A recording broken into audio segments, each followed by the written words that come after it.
right. Welcome to the latest edition of the Huddle and Flow podcast presented by Intuit, the proud makers of TurboTax, QuickBooks, and Mint. I am Steve Weich. I'm here with my guy, Jim Trotter, and our producer, Thomas Warren, on the ones and twos. Gentlemen, we got that great new sponsorship from Intuit here to go along for the ride. And man, do we have plenty of things on our mind today. Jim, we're coming here after divisional round weekend. We got a lot of coaching turnover, general manager turnover. And Jim, we got a special guest coming on the show today. We got the Megatron, Calvin Johnson. Didn't say much, doesn't do many interviews, but like Notorious Big, he's got a story to tell because he serves it up. You will not want to miss Calvin Johnson, who's coming up in just a few minutes. Yeah, Steve, he was straightforward and frank in the things he had to say, and that's the one thing I appreciate about any guest is that you ask him a question, you get a straight answer, and we got that from Calvin. So I think he's a fascinating figure for so many reasons, walking away from the game when he did at the top of his profession, the battle he had with the organization after leaving, his candidacy for the Hall of Fame, all those sorts of things. So this was one interview I was definitely looking forward to.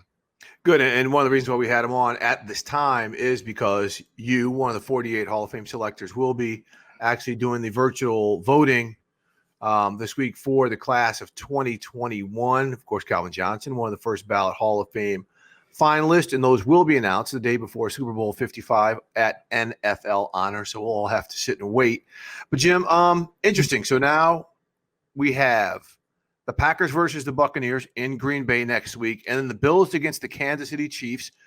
Great quarterbacks, a lot of intrigue. We can finesse all this a little bit later on. We come back next week about Patrick Mahomes' status and everything. But I think what we want to talk about with all this coaching turnover conversation, that I wish that people could really see us because a whole lot of lips have been moving and a whole lot of stuff really hasn't come out.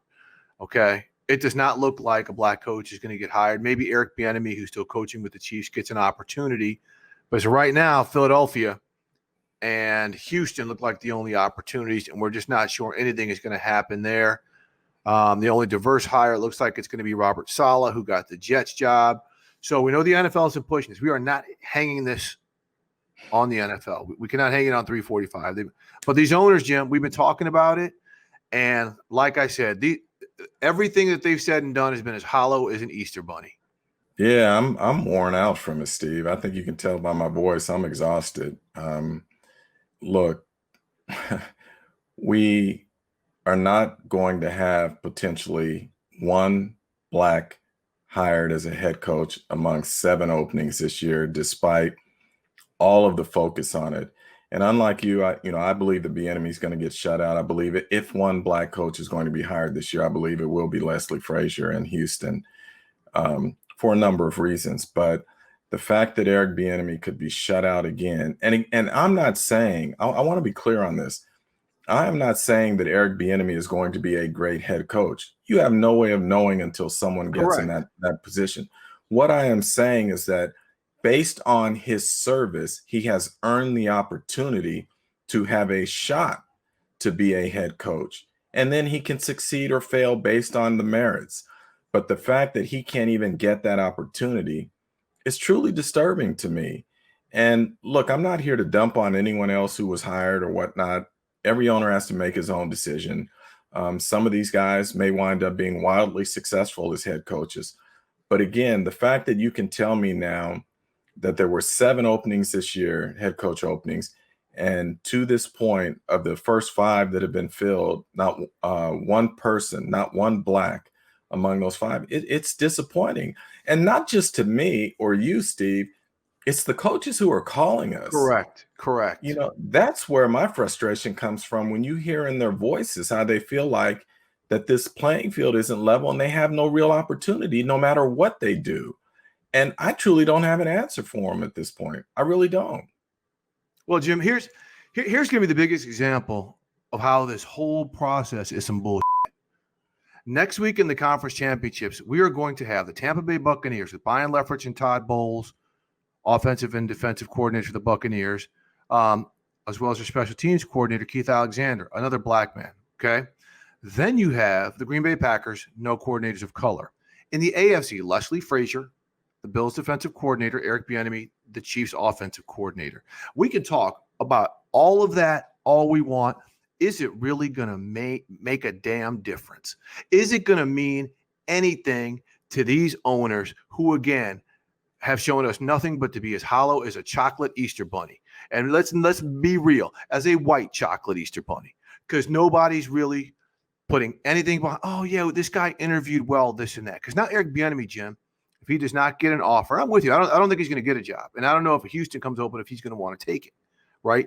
But if it's a situation now where people can be like, dang, he's had so many interviews, there must be something going on with him as to why he's not getting hired.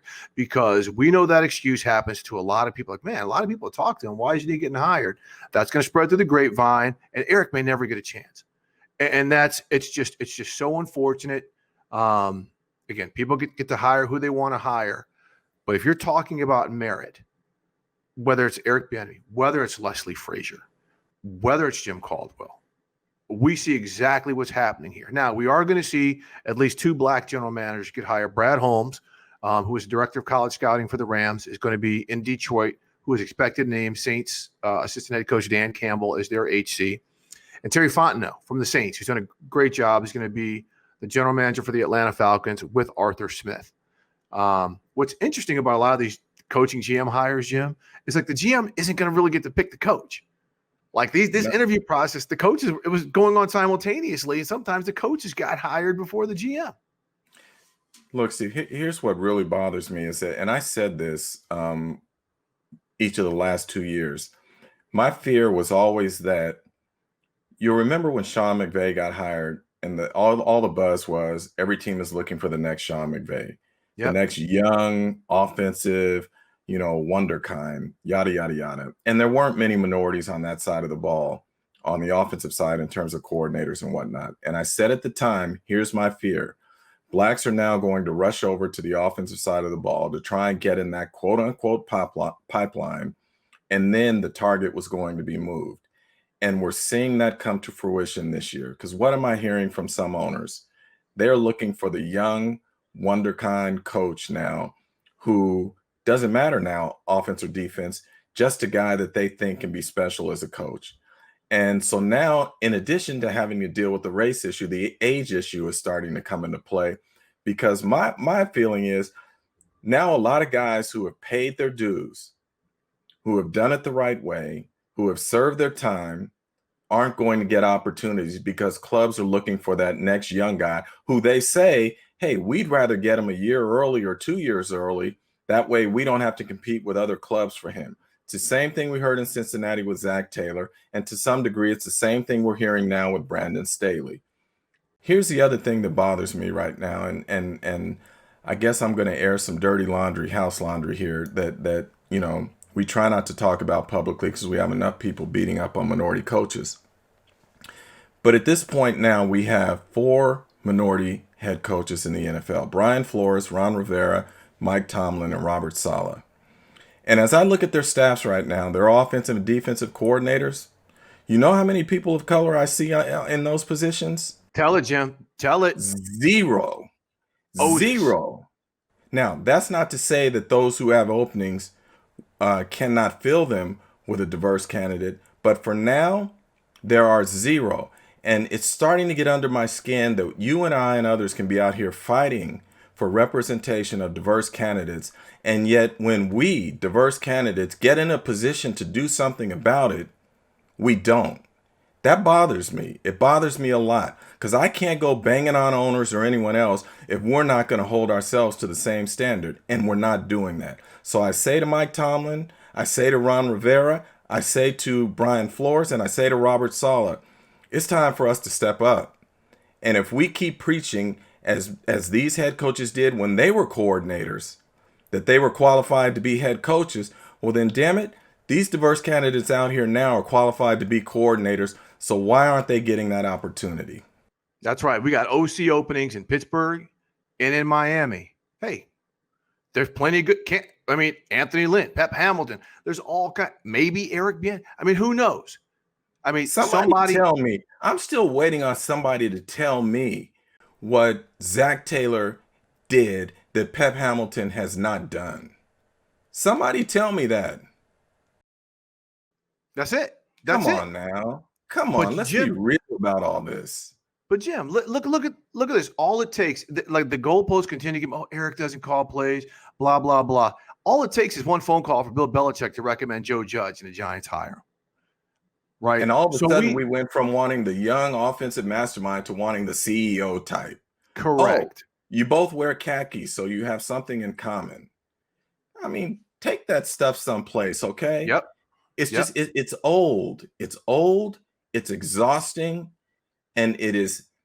And I'm going to use a word that's not. I realize doesn't belong here. It's unfair because I understand that the NFL is not a fair business. No one ever said it was fair, but it's just wrong. It's wrong that these men don't have the same opportunities as others. They're not looking for anything special. They're just looking for the same opportunities that men who don't look like them have.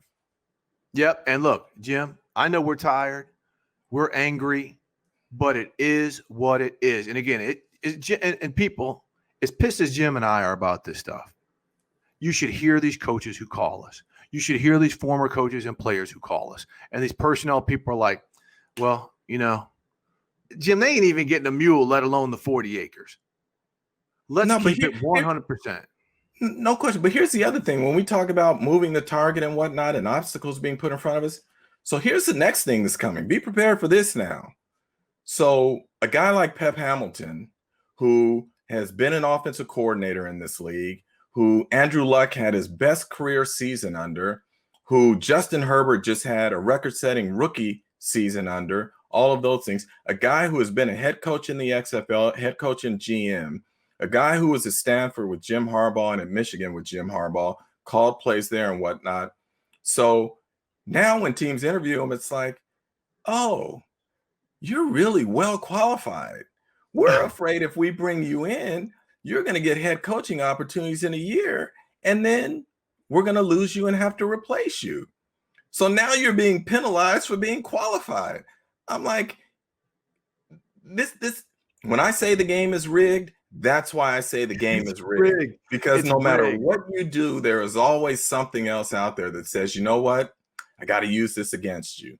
Give me a break. It's rigged. Andy Reid can churn him. He can kick him out. Matt Nagy, John Harbaugh, you know, Frank Reich, all these guys. But nope, when it comes to Eric, nope. It's look, man, we aren't gonna let up. We aren't gonna let up. And Jim, I'm sure our network is gonna have us on air this week to talk about how unfair it is that these black coaches. I mean, let's go ahead and telegraph that pass too. Okay, let's put it out there for the safety to jump, because that's gonna happen. And frankly, book the owners, man. Book the owner. We don't make the decisions. Book the owner. Ask them. Anyway, we're gonna bring in, and again, the timing of this interview, it may seem odd again off of the conference championships coming up, the coaching hires, but we had an opportunity to speak to someone who really doesn't speak much, and that is Calvin Johnson, who is a first ballot Hall of Fame finalist. He gave us plenty of his time. And so, Jim, right now, let's bring in Megatron.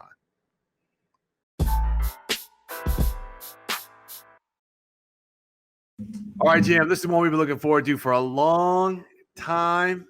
We are now joined by Calvin Johnson, a.k.a. Megatron. Calvin, welcome to the Huddle and Flow podcast. Gentlemen, thanks for having me. Great to be here, man. Hey, and I got to ask you this, man. Do you ever just say, like, my name is Tron, Megatron, Calvin, my friends call me Megatron? Nobody look at me, might slap me on my head if I said that. Who are you? I always wonder, though, if you like that nickname, because players get nicknames put on them. Was there something else you would have preferred, or did you just decide this is cool? You know, in college, they call me like Spider-Man and stuff like that. You know, I guess just grabbing stuff. But Megatron works. Like I said, at first, it's the bad guy. And I'm like, I'm not the bad guy. But like I said, I could be the bad guy. I could be the bad guy to the defense. I could do that all day. And you were. And you were. Without question, you were. So, Calvin, look, we know you don't do a lot publicly in terms of interviews and that sort of thing. What have you been up to? Yeah, man. Ever since I retired, put my business hat on, started in real estate. I got my my feet wet a little bit in real estate while I was playing. I was renting out a property that I used to stay at here in Michigan. So, seeing my granddad, he had a little portfolio. I was like, okay, let me just build up a little portfolio of real estate properties that I'm renting out, build some passive income. Fortunately, got some properties that were located in quote unquote the green zone, where you can actually cultivate cannabis, do retail, or have just some kind of a business related around cannabis. And we thought, myself and my partner Rob Sims, he played with me in Detroit for a handful of years. We thought, hey, we got a passion behind this. It helped us while we played. We really have a passion because Flex is a holistic way of healing. We could either hire out a team to come work on our property, and just be the landlord, or we could build a team. And we felt like us, being in a team sport our whole life, that we had the know-how to build a great team, and that's what we proceeded to do. And we've been operating there for a year last December. So a year and some change now. But in this field, I think it's interesting because a lot of athletes, we're seeing Al Harrington and Mike Tyson and a lot of people get into this industry. Mm-hmm. What else did you have to learn? Because people hear about cannabis industry, so they just think about, okay, we're going to go roll up some ganja and feel better about ourselves. But it seems like, it is an enterprise now. What all did you have to go through, and how much do you think your celebrity, so to speak, helped you get things along? I definitely 100% believe that our celebrity, being a local celebrity here in Michigan, helped open up some doors as far as when you're walking in dispensaries or you're meeting different people involved in the industry. It's easy for you to get into those meetings, say, other than just Joe off the street, trying to get a meeting with a president CEO of a cannabis brand.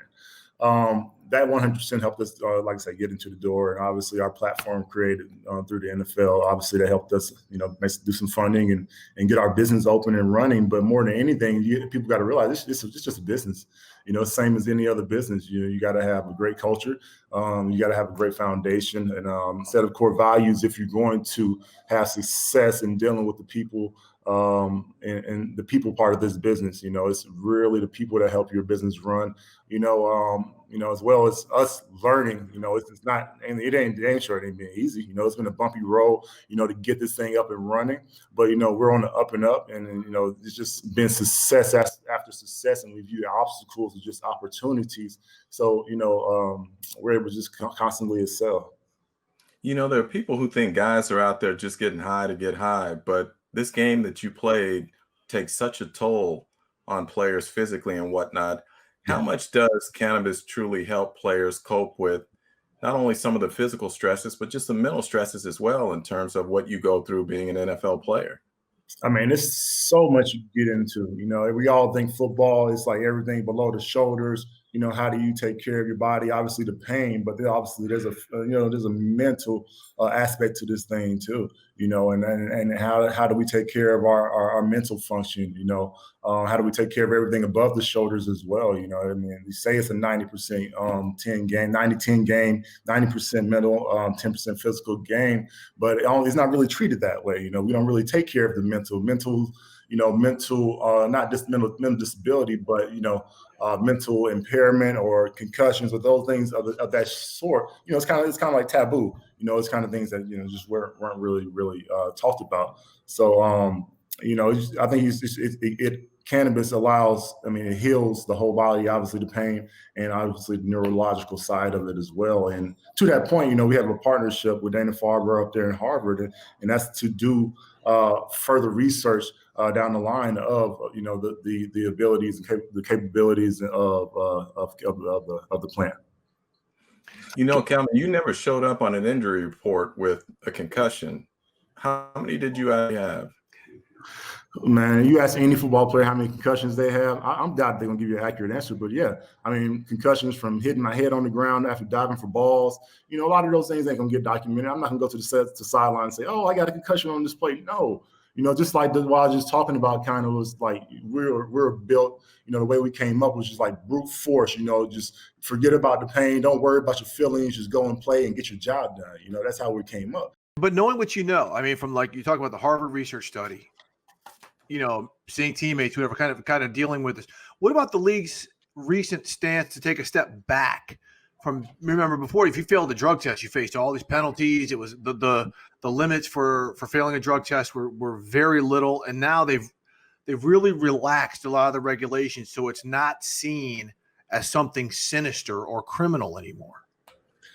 I mean, that's probably a good thing. The way I guess the snowball effect that's taken over the U.S. with how states are rolling out legislation to approve some form of medical marijuana. So I think that around the nation, we're seeing the healing properties. People are actually broadcasting, how this is helping them, and the education piece of it isn't there. And that's really what my company, what we're here to do, to bring the professionalism to the industry, to educate, as well as provide for those that want to just have fun recreationally, but those who need it.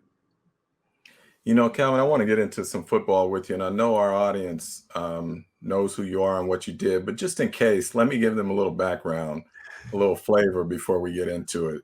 So you played from 2007 to 2015, 135 games, 731 catches, 11,619 yards, NFL record with 1964 yards in 2012, 83 touchdowns, 6 Pro Bowls, 3-time first team All-Pro.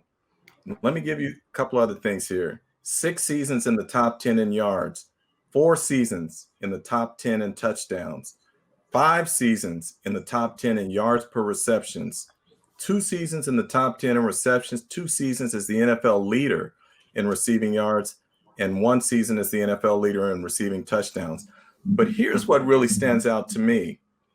During the 9 seasons that you played, during those 9 seasons, you ranked first in receiving yards, receiving TDs, receiving yards per game, 25 plus yard receptions, 100 plus or 100 yard receiving games with 46, which is insane.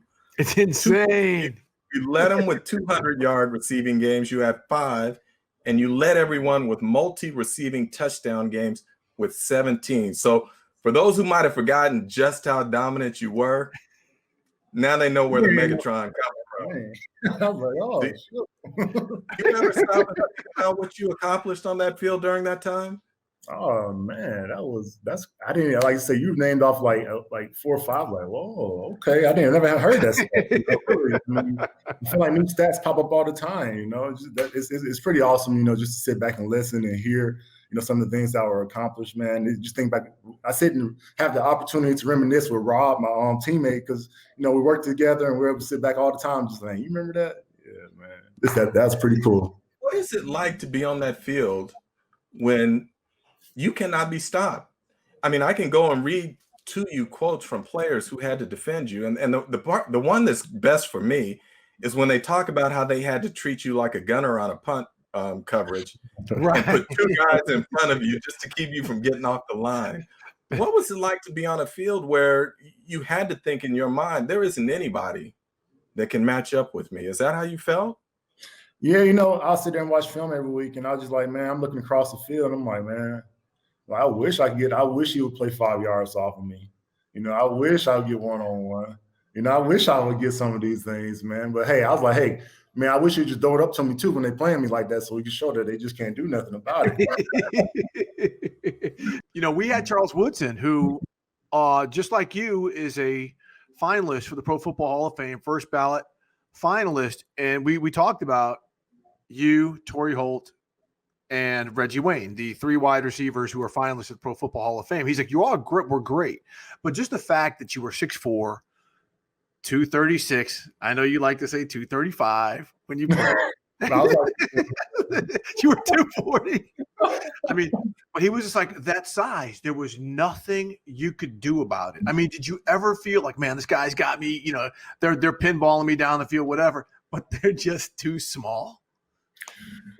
Yeah, I mean, there are guys that, really when I got to lead, you start to see the large cornerback, but the thing with large cornerbacks, like, can he move though? Can he move his feet? Can he get in and out of the breaks and stuff like that? And I'll tell you, the most difficulty I had was early in my career And when I was like going against Al Harris, Green Bay, and I was a rookie, but Roy Williams, all the receivers in Detroit, they hated playing against him because he's aggressive, he's nasty, he's in your face every play for 65 plays, and so I got a good taste of what the NFL is going to be like my first year, and I'm like, okay, if I got to go through this, if I'm gonna play guys like this every year, and I got to play them twice a season, I got to get my stuff together. So after that first year, I was just like, okay, I got to get my stuff together. I got to come back strong. I got to, if they're going to be in my face, I got to get them out the way. I got to move them out the way. So really, during my career, I would say another person that really I got to play a lot, that was fun to play, really competitive, Pat Peterson, man,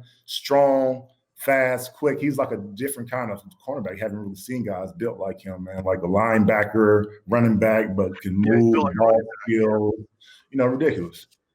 Do you ever stop and think? I mean, you had 1,964 yards that one season in 2012. No receiver has ever gotten 2,000. I mean, you needed just 36 more. How many times do you replay that season and say, where could I have picked up 36 yards? I don't replay it because I know for a fact that I probably had I don't know how many drops I had that season, but I know there's probably 35, 36 yards in there I could have had. I know it for a fact. I know 2,000 could have been had. I know it's possible. I was just like, oh man, and then in the last game, in that last game, I think I only went for 60 something yards, something weak, so I was just like, we didn't get it. It was disappointing. Calvin, you striving for it? Hey, go ahead. I mean, in the last game when we knew we were, I wanted to get it. I mean, we had already broke the record. I guess we only had one more game left, so I was like, hey, let's go get it. But came up short. Jim, hey, here's how nice Calvin is. He wants to blame 2 holding calls and another call for negating some catches. So he didn't get to 2,000, but he's taking the L, saying he dropped some balls because it's true. Look, I remember when we get into this controversy about what is a catch and what isn't a catch, and I think it was actually it may have been week 1 or week 2 one season. I was at Sports Illustrated. I was out in Chicago covering the game. He went up and got it, and I'm like, that's a touchdown. And then they took it from him. And for me, that's where the whole controversy started, because I'm like, that was a touchdown. Right, Calvin? Man, you caught it, right? There's probably about a 3. I can count on my hand, probably 3 or 4 touchdowns that day I got robbed of during my career. Yeah, that was one that hurt the most. Oof. Well, let's right after that. Just nobody said anything. That was a touchdown. So did Dez catch it? Did Dez catch it against Green Bay? Playoffs? That was a catch, man. I can't honestly. I know what you're talking about. I just can't visualize the very end of it right there. I got to see it, but if I saw it right now, when I'm watching the games, I can be like, oh yeah, that's not catch. Oh, that's catch. And I'm always right. I should be the guy that calls for replay. What's the dude's name? When the referees are Al Riveron. I'm 100% correct. I'm telling you. Kevin, how much do you watch games? How often? Whatever I get here in Detroit, obviously the Lions game, but whatever other game I get, I'm watching. Yeah. Well, let's talk about this. Let's get to the meat of this, because everyone wants to hear from you again why you walked away from the game. Because when you left your last season, I think you set a record for most receiving yards in a season in your final season. And then you walked away, still dominant, a member of the all-decade team of the 2010s. As I say, 3-time All-Pro first team, 6-time Pro Bowler in 9 seasons. What led you to walk away?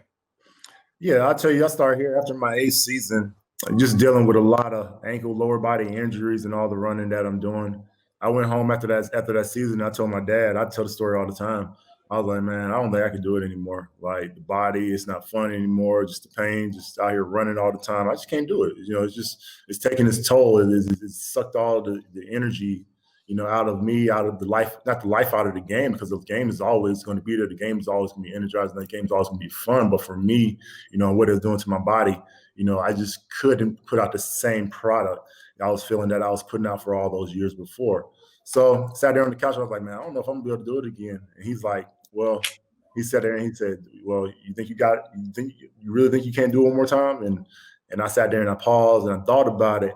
And as I was thinking about it, he was like, since you're thinking about it, you can do it one more time. So then that's why I came back for the 9th season, knowing from the very beginning that it was going to be my last. But even during that season, there's games where I was just like, it's never before that final season where I was like out there pregame, stretching, getting warmed up, like, I shouldn't be out here. Like, I'm not feeling it. Like, I am not feeling it. And there's a couple of games like that, and that wasn't all games. There's a couple of games like that where it just couldn't get the body just to feeling right like it usually does before the game. And it was it's not demoralizing, but it's just, that, what I told myself at the very beginning was that when I can't put that same product out there, I'm done. Do you regret playing that last season?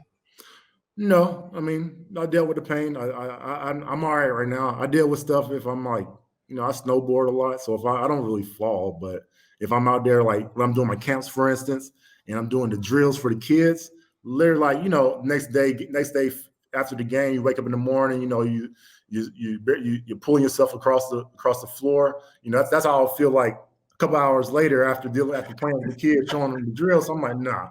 People asking me like a year after I'm done playing, I'm doing these drills. I'm like, dude, I can't even. I'm out here at the camp and I need a cart. Like, I'm trying to stay still so the kids don't see me living around the field. Okay, wait, real quick, hold up. Are there any other 6'5" black snowboarders out there where you are doing your thing? Bro, I'm very easy to spot. Probably.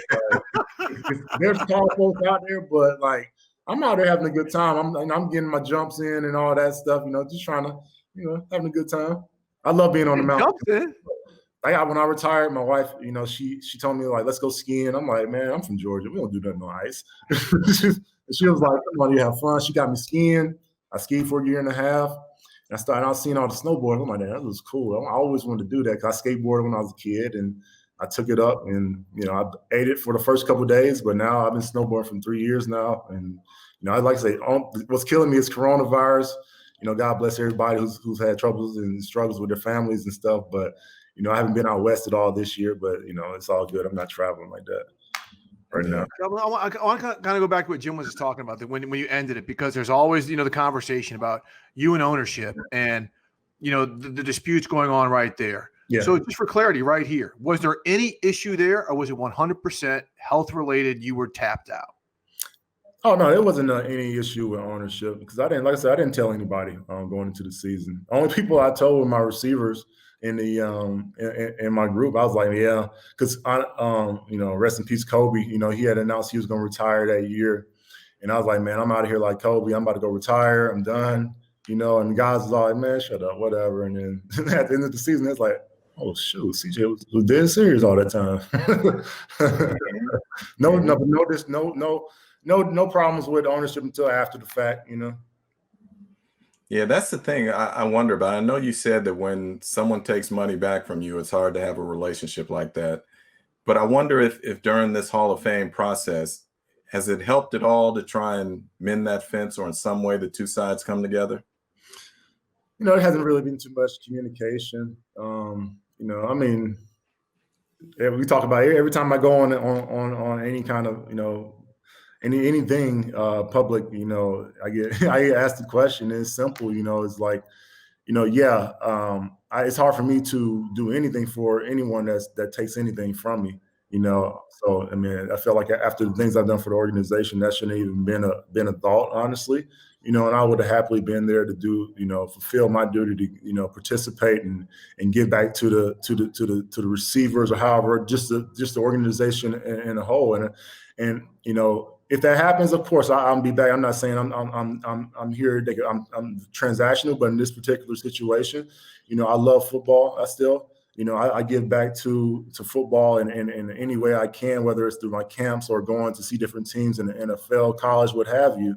But to be able to do it here at home, and fans love me. I love the fans here, but I would not step foot into a building, after I've done so much in there, because that stung. I mean, it straight up stung emotionally, but business wise, no, it just doesn't work like that. Yeah, that's the thing that gets me, is that you can play the short game or the long game in these situations. And an organization has to understand if a player walks away because he's given everything and his body just isn't right, that's different from somebody sort of shirking their responsibility or whatever, that sort of thing. And it was always disappointing me, not just your situation, the Lions situation, either with you or with Barry back in the day, but any organization where a face of the franchise, one of the all-time greats, when it doesn't end right, and that's the unfortunate part. And I think that's why I tell young guys when they come in, look, it may be a honeymoon when you get there, but never forget this is a business. Right. At the end of the day, it is a business. And the minute they feel you can't perform, you're out. So anyway, I'm hoping, I can say selfishly, even though it doesn't affect me, I'm hoping one day it resolves itself and the two sides get back together. I just want to tell you about one of your former teammates, because he's still there and he's kind of going through it. That's Matthew Stafford. Mm-hmm. What's it like to see him? Because his body, he is getting banged up, he's getting injured more and more, but he still continues to gut it. He still continues to do it, and he still keeps on competing despite the lack of wins, the coaching turnover, the lack of overall success. What can you say about his journey, how good of a player he was, and when you see him now, what he's going through? Yeah, man, it was great playing with him. He's a gamer. He's a tough kid, man. He had injuries when he first started, and that was interesting to see how he was going to bounce back from that from the very beginning. He came in, he got hurt, he missed a lot of time, but came back, he got in action, he got hurt again. He missed more time, but he was able to come back and be that gunslinger that he was brought into Detroit to be. And it's just unfortunate. There's some time there, I feel like, honestly, where we had like a phenomenal team. I just wish that we would have found some ways to make that squad go, to make it work or build around it. But I look forward to him, honestly. If usually a new coach wants to bring in, start from fresh and draft a new quarterback and whatnot. So if he gets a shot, hey, go back to Texas and get some work in over there, or just find somewhere where, he can get a good squad here at the end and, have a chance. I'm curious, at what point does a player of your ability start thinking about the Hall of Fame? Not when y'all start mentioning it. Really? When y'all start mentioning it. Really? But when you're playing, it's not something that a player thinks about? No. You might have coaches say it, in the meetings or this and that. But other than that, while you're playing, that's not even a thought, honestly, for me. I'm trying to think, like, the only time I thought about it is when Coach Caldwell might say something in the meeting, or Sean Jefferson might have said something. But for me, it's just a daily grind. Put my head down, focus on what I got to do. What's my goals for today? Get it done. Go rest up, recuperate, do it again. But now you're there. The vote is going to be on Tuesday. Yeah. I can't help but think about it because I'm getting hounded by people like, do you know something? Do you know something? I'm like, I don't know nothing unless they call me. If they don't call me, no, I don't know. No, knock. You want the knock. I'm like, man, if I know something, I'll let y'all know. Like, goodness gracious. Well, hell, we haven't even had the vote yet, so how could you know something? That's what I'm saying. Like, they ask me, I don't know how. Like, honestly, I watch the Super Bowl usually, but I'll probably catch it like late, like right after it starts.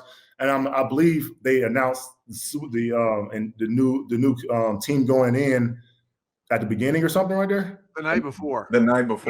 Okay, so I'm sitting here thinking like this isn't going to go down to like this summer, right before they do the Hall of Fame game or something like that. That's just me not being aware of history there. That's all that is. No, you're right. You're right, but it's just the COVID that changed everything. Because normally we would be in the host city. We would all meet in a room that Saturday before the game and have the discussion, and the class would be picked. But because of COVID, everything has to be done virtually. And so they're starting it earlier this year process. But normally you would be right. That's the way it would go down. Okay. It's just different this year. Okay. But I just wonder, any nerves? I can't help it.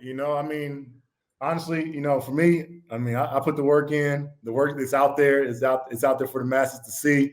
I did my thing. I feel like I was one of the best in the game. I'm never going to say I was the best because I looked up to the likes of Randy Moss, to the T.O.'s, Jerry, and just wanted to take those things and put it all into one package, the Marvin Harris's, and do all those things great. I wanted to try to put it all in one package and do it to the best of my ability. And I felt like I did a pretty good job of that. I mean, coming in, my goal was to, if I was like, I have 1,000 yards a year, and I'm able to play like, almost a decade, I'll be all right. I'll be able to leave my footprint, in the game. And, I think I was able to do that for sure. Do you wonder, I mean, you played 9 seasons. Mm-hmm. Why is that not enough? Do you ask that question when people say he didn't play long enough or his career was short? Yeah, I'm like, they crazy. They forgot I was in Detroit. I went 0-16, but I was thinking we didn't know how long we wanted to play after the second year, man. I'm lucky to make it that long. I was fortunate to have a great team around me, man. They put some great things. They gave us, we started to win a little bit, man. It wasn't easy. Ending 0-16 in Green Bay, playing Green Bay in the cold every year in week 17, that wasn't easy. But, I think that same team, though, a lot of those guys helped us get to the next level. We was like, we can't be here no more. Even though it wasn't pretty next year, we went 2-14 next year. But from that point on, I felt like we were on the up and up, and then I left. That's curious you say that, because I did want to ask you about that. Over that 2-year period, you guys were 2-30. Which was the worst mark in league history at that time, prior to what Cleveland did, going, with that one win there. What toll does that take on a player? That sort of constant. What you didn't mention is my first year we started like 7-1 maybe, but we ended like 1-7, and then we went 0-16, and then we went 2-4. So it's like, it's a little bit more. Yeah, that was this. I mean, losing is tough, man. I mean, I ain't never won a championship, I guess, in college or nothing like that. But we won. We won football games. We were very competitive. And not that we weren't competitive, but not winning games, not being able to protect your home field. And it's just like just that kind of zaps you too. I'm not saying that if I was winning championships that I wouldn't have played like 12 years, but I'm not saying that I wouldn't either. I can't say it, Right. But that definitely has an effect. I just wanted to ask you about Jim Caldwell. I mean, he had success there. We know he's a really fantastic football coach, and he's not even really getting a sniff anymore. What was it like playing for Jim Caldwell, and what's it like seeing him and some other, especially black coaches, not get opportunities, each hiring cycle? It's ridiculous. I mean, that's why they made that rule in the league. There was the Rooney rule, right? Yeah, but obviously I'm not so sure. I mean, obviously they're following it to just so much, just shirking their real responsibilities, because I mean, you got a league consisting of 70+% players are African American, and not to have hardly any African American coaches is baffling to me, But Jim Caldwell in specific, what a man, what a coach. One of my favorite coaches I've had, head coaches. I think he might have been the only black head coach that I had. He's a man of God. The guys fell in line because, I mean, just the way that he approached our team, approached each person, it was the same. It was consistent. He didn't curse at the team, and that permeated through the team. How we conducted ourselves is very professional, during those times. I mean, I really think that he helped every person on that team grow as a man, So when you have coaches like that, I mean, those are the irreplaceable kind of guys. I mentioned my guy Sean Jay because, I mean, he was that same kind of guy as well. Every season he's going to ask you, do you want to be great this year? And I'm like, yeah, of course. Do you want to be great this year? I'm like, yes. And he's like, well, I'm going to coach you like you want to be great. And I'll tell you, he coached you just like that. He gave you his all. And all he expected was the respect that you're going to give your all in return. And like I say, all those things, all that translated on the field. And we got to see it on Sunday. Unfortunately, I guess I could say in a more individual capacity, because it didn't relate to it. It didn't turn into wins all the time. What was amazing to me about what you accomplished, Calvin, was that during your 9 seasons, you had only one season where you had another 1,000-yard receiver to complement you on your club. You had only one season where you had a 1,000-yard rusher. So it's not like there were other parts to take that pressure off of you. I mean, you were the focal point and yet you still put up those kind of numbers. That, to me, that's a sign of greatness. And it just shows what you were able to do, because, I know when we get in that room, part of the discussion will be, well, Reggie had Marvin, Torrey had Isaac. They both had Hall of Fame quarterbacks, and Calvin had, again, one season where he had 1,000-yard receiver opposite, and only one season where he had 1,000-yard rusher. I'm just curious, when you went into every game every Sunday, did you go in expecting that you were going to get doubled and tripled and special coverages? Oh yeah, we knew it. We knew that they'll sprinkle in some one-on-one, maybe on the first down. When they don't anticipate us throwing the ball. But if it's third down, I got cloud coverage. I have 2-man. That's what they love to play. So they keep that man on top and inside of me. And so the quarterback had to make the perfect throw. And fortunately, I had Matt where he could put those throws on the outside out there. Just like that. So.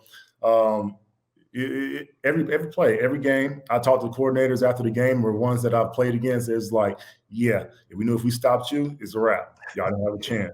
So yeah, we knew it, but it was great to have some help when we did, for sure. We got Reggie, we had the best, a couple of them guys, yeah. Hold up. You two just crushed my dude, Nate Burleson. How are you guys gonna do that to Nate? Nate was a big help for us. They helped for like 5 years, man. They the low dog, man. And I'm just having fun. He loves you, man. Nate does not speak about any player the way he speaks about you. Nate was one of the guys, man, on the team that takes everybody into his house. All the receivers. We hung out at Nate's house every weekend. That was probably one of my favorite years, because we all took the guys instead of going to the Pro Bowl. I took the guys to Hawaii, and we all just kicked it. We tailgated at the Pro Bowl. People was like, "What the heck are you doing here? You supposed to be over there?" Like, nah, we got vibing, man, vibing with the guys. That's what it was all about. So those years, Nate truly is a remarkable guy, man. He brings everybody together. Love the guy. What about him just being the broadcast superstar that he is? I didn't see him doing that, but it doesn't surprise me one bit. He's the guy for the job. I might see him on the real news for real. I want our listeners to be able to hear what guys who had to play against Calvin have to say about him. Just a few, otherwise we'd be here all day. So I want this to be out in the public arena as opposed to just in the room on that day. So let's talk Rondé Barber here. Among the things he said, I will always remember him as one of the only receivers for whom we had to tweak our game plans because none of us realistically could manage him alone. Go to Richard Sherman, who, is going to be in the Hall one day. Said Calvin deserves to be in the Pro Football Hall of Fame because he's a once-in-a-lifetime generational talent. He did some of the most unbelievable things that I've seen on a football field. He was able to do it in a short amount of time. And to me, this speaks to what all of them have to say. If we're going to paraphrase it, it was from Aqib Talib, who said, no one has the total package. And he did. He said, I remember knowing what he was going to do and still not being able to stop it because of his attributes. Now, if that ain't a Hall of Fame player, then I need to give up my vote because I'm never going to know what one is. So that's pretty cool, man. That's the coolest thing is just to hear from your peers, man. And to hear things you never heard before like those, man. That's just the guys that you go against. And, I just wish I had a chance to play against the guys like a Richard Sherman more. Obviously I played against Pat P a lot, but some of those great guys, man, it's just awesome just to hear that from their perspective, and because we know what tremendous athletes and players they've been for their team. So kudos. That's what's up. People talk about first ballot guys, Calvin. Does that matter to you? Man, we're here now. Of course, it'll feel like a slight, I guess, if you don't get in, the first time and you're up there, you're a finalist, of course. I can't say that it wouldn't, but because we're human, we're emotional, but it'll happen. I confidently feel like it'll happen, but will it happen first time? That'd be awesome. Get it out the way. Why not? I feel you. Well, look, I'm there's no question which way I'm voting. So I try and be as transparent as possible. I tell people every year when they ask after it's over, who did you vote for, even though it's a secret vote, because I believe as a journalist, we always ask for transparency. And so therefore we should give it back in return. So Beautiful. there won't be any secret from my end. But again, I just want to say, when I look at these numbers and I look at what you accomplished, I don't understand this whole didn't play long enough thing. I really don't. I mean, 9 seasons to me, that's a lifetime in the NFL, man, particularly to play at such an elite level. So Yeah. when you walked away, did you ever give any thought that maybe somehow that would impact your Hall of Fame candidacy? Talk that maybe you didn't play long enough? There was talk, but I was like, hey, I know what I did. I know how I did it in the manner that I did it, in the the uber professional manner that I did it, and at the pace that I did it. So if that's not worthy, then I mean, I know what if it's not worthy, it is what it is. It is what it is. Hear, hear. Well, Calvin, look, you're 35 years old. You got a lot of life left to live. The business path that you're on, the trails that you continue to blaze off the field, I think that's fantastic what you've done on the field. I think Jim and I hope to see you in Canton a little bit later this summer when this COVID lifts. But we just can't thank you, enough for taking the time to join us here on the Huddle and Flow. Again, we know you don't do a lot of this stuff, and this was an absolute blast. I had a great time talking to y'all, man. This is cool. I always love talking to football guys. Thank you for the history. Thank you for telling me what my peers are saying. Like I said, that was a treat. It really was. No, man. Well, we appreciate you letting us see true greatness. So thank you. Like I say to Charles and I say to Steve Smith Sr. and others, I know a Hall of Famer this way from me. If my cheap ass is going to dig in my pocket and pull out money to pay to see him play, he's a Hall of Famer. Thanks, Joe.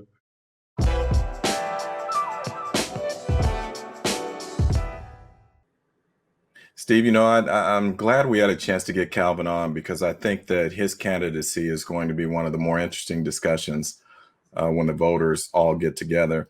And really for me, I mean, I'm being as honest as I can be and as transparent as I can be. I don't understand it from the standpoint, 9 years to me is a lifetime in the NFL. Correct. And to do it better than anyone did it during those 9 years, I don't get why somehow. What it reminds me of is this: when people talk about longevity and whatnot. I remember having this discussion in Terrell Davis' candidacy, and people were like, "Oh, he didn't play long enough, that and the other." And I said, "Look at his postseason numbers." And I said, in his short time, he accomplished more than Emmitt Smith, Eric Dickerson, Thurman Thomas, you pick any of these running backs that are in the Hall of Fame. He accomplished more than any of those people in half the time as it relates to Emmitt Smith.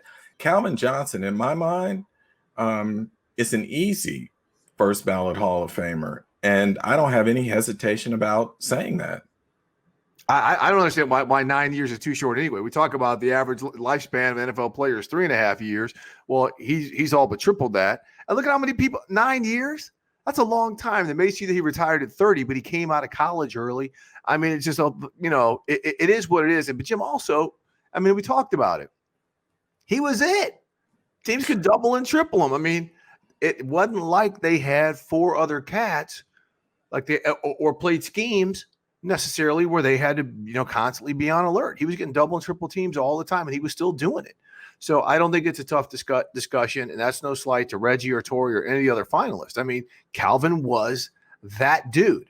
DBs, opposing coaches, everybody will tell you that Calvin was that dude.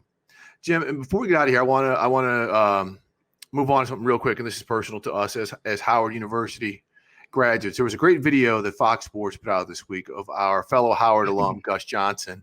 And Gus is going back to Bird Gymnasium to cover Notre Dame Howard basketball game. Of course, Howard had McCord Maker, one of the top recruits in the country, go play. Probably part of the reason why this game is being broadcast on Fox Sports. But, Gus broke down about, going back to Howard and calling the game, and how when he used to call games there at Bird Gymnasium, there was a plug outlet at the gymnasium with his name on it, Gus's plug, that's still there. Ed Hill, the former SID there, longtime SID, who helped both of us along with our career, it's still there. And, it just means everything, and when I saw that, I'm like, man, I'm sure if we went back and did the huddle and flow from Howard. I mean, we'd be feeling it a little bit, it's, I just love seeing Gus do it, especially because Gus was a year behind me and Stan Verrett, who's now at ESPN. And we just saw his grind was like so next level. We thought ours was intense, and his was so next level, man.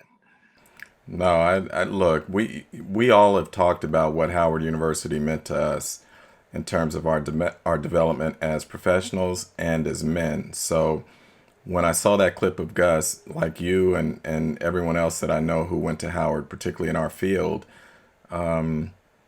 it touched a nerve. So, it was just a special time, a special place. And it was funny because Ed Hill actually texted me the day after I saw it, and someone posted a picture of a bunch of us at an event where Stan spoke and made a donation to the department. And typical Ed with his humor, he said basically, you should be honored to share the same space with me, and that's Ed. That's how he was, but anyone who knows him knows he was always so giving when it came to us. So, no, some people might not have understood the emotion that Gus showed, but I understood it. And it just, like I say, the fact that I would say, today, having graduated in 1986, to say that if given the choice to do it all over again, would I? I wouldn't even hesitate. The answer is yes. I'd be back there in a heartbeat. And one of our fellow alumni will also be sworn as the Vice President of the United States on Wednesday. A proud moment for the capstone, the Mecca, the only HU, the HBCU, Howard University. All right, Jim, let's go ahead and shut it down. But on another note, let's see some black coaches at some point in this league. Let's go. Let's stop with the old leather helmet treatment of where this league has become when it comes to leadership, because we aren't going to ease up. You try and take emotion out of your reporting, and this one's just hard, man, because it's not like this is 1 year. This is like the fourth consecutive year where it's like, it almost feels like we have to beg for an opportunity, and that's just ridiculous. These men have earned the opportunity or the right to have an opportunity. And look, I think in the previous 3 years, there were 3 black head coaches hired, I think, out of 20 openings, something like that. I'm just doing it off the top of my head. So if there are none this year, or even if there is one, that means basically it would be 4 out of the last 27 openings. That's ridiculous. It's just so offensive. And everyone has an excuse for why it is, or can explain why it happens. And that's what frustrates me. Like, we can make all the excuses we want, but I think it's time for people to be intentional. If this matters, if this is important, it's time to make it intentional.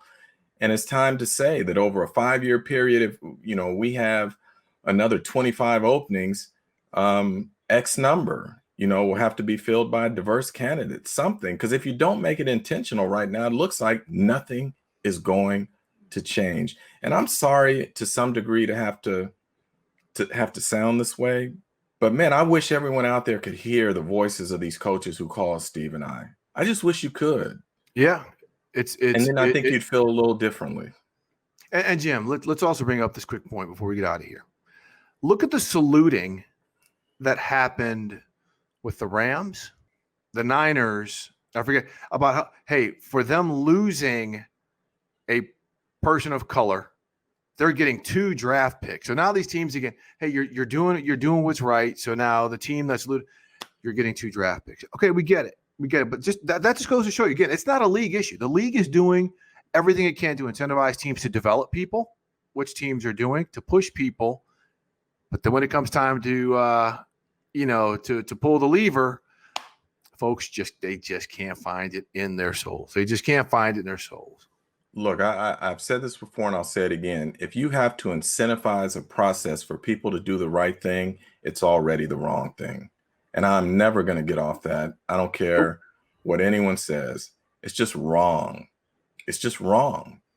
So having said that, having having gotten a few things off my chest, again, Steve and I just want to thank you all for listening, for subscribing, for leaving us comments. And please continue to do so. Let us know what you want to hear, the topics you want to address, the people you'd like to hear from. That way we can give you more of what you're funking for. We also want to thank Intuit for jumping on board the Huddle and Flow podcast.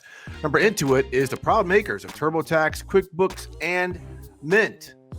For Jim Trotter, our producer Thomas Warren on the ones and twos, I'm Steve Weich.